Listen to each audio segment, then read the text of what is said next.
Hey there guys, Dexter here, and got a cool little groove for you. This one was requested by one of the channel members by the name of Eli.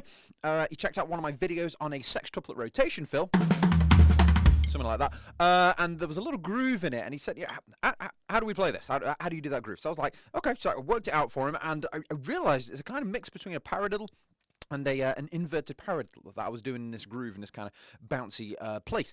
And I wasn't consciously planning that when I was doing the groove, but I'm sure you guys have had it when you're playing. When you first learn, it's like 1 and 2 and 3, and you're counting, and you're aware of everything. And then after a while, you're grooving away, you're doing fills, and you're thinking, what's for dinner? Where am I in the song? What is the guitarist doing? Eesh. So you have those other things, and stuff just starts to happen automatically, and that's because you consciously can think about things, and then you've got your subconscious that kind of does stuff like breathing and things like that. And when you're learning, you're consciously thinking about something, and I like to think of it as like you're teaching your subconscious, so your subconscious then does it automatically while you focus on other things, and that's how we can get into multitasking on the drums. One thing we don't have to think about while we focus on something else. And when I'm coming up with these grooves, a lot of it is just the subconscious, just mixing things together I've worked on in the past. So this kind of groove from that, as a lot of things do. And I want you guys just to be aware of that when you're learning these things. You might be learning a groove or a tool and not necessarily thinking, I'm going to use it on this song in the verse. You might just be, I'm going to use this pattern. And then all of a sudden, a while down the line, you'll just find you using that pattern because your subconscious has just recalled it from that time that you practiced it. In the same way, if you're doing like a DIY project, you go into your shed and, what tools do I have to do this project? You might buy yourself a chainsaw or a flamethrower with no idea what you're going to do with it, but then you might be doing a job and it's like, I need a flamethrower. Don't know why you'd need a flamethrower, but it's there, it's in the shed, it's ready to go. So same kind of thing when you're drumming. You might learn some patterns that you might think, I'm never going to use this, but then there's that one time you're having a drum battle in front of an audience, and you're like, I'm going to unleash the flamethrower. But anyway, so anyway, this pattern, back into it, ranting there. So starts off with the paradiddle, so right hand on the hi-hat, left hand on the snare, and it stays that way for all of this. And we're just going to go right, left, right, right. So first half of a paradiddle, and then with the bass drum in there on the first beat. Right, left, right, right. And then the second bit, we're going to go left, right, right, left, which is like the second half of an inverted paradiddle. So this is kind of like a fudged up paradiddle. So right, left, right, right, left, right, right, left. And I've actually had a few students who have come in before and they're like, oh, I know how to do a paradiddle. And they'll go, and they'll play that and I'll go, that's not a paradiddle. This is right, left, right, right, left, right, right, left. And I'm like, that's like basically people do this version of a paradiddle because it's easier than a normal paradiddle because you don't have a left, left in there. So it's a kind of right-hand heavy paradiddle you could think of it as. Right, left, right, right, left, right, right, left. No diddles with the left hand because the left hand feels icky and gross. So we're more comfortable with the right hand. So a lot of people do this quite naturally. You might find you even do it.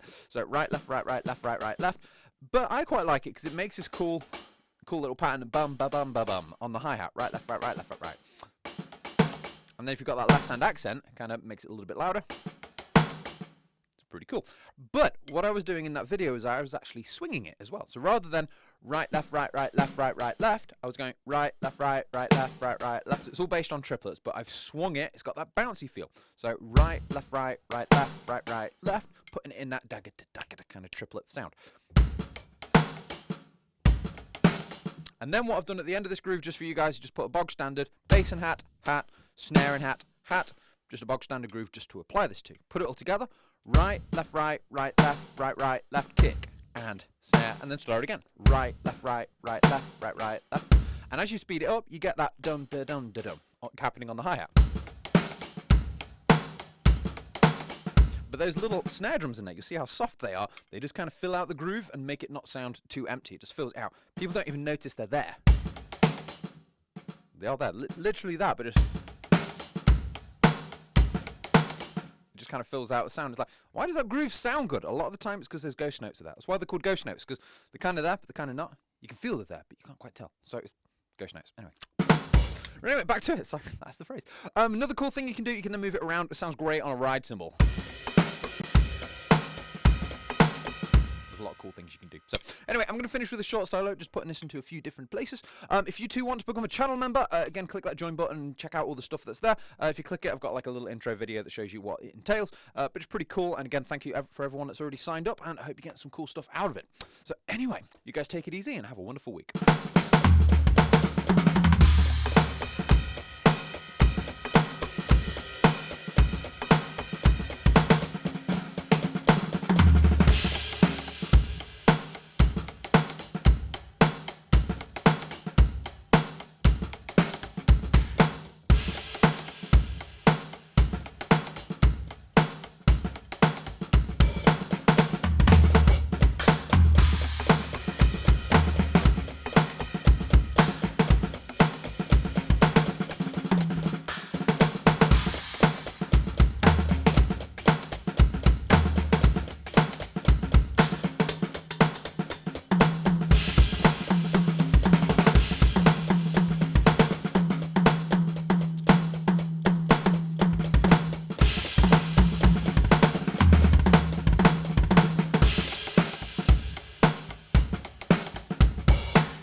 There we go.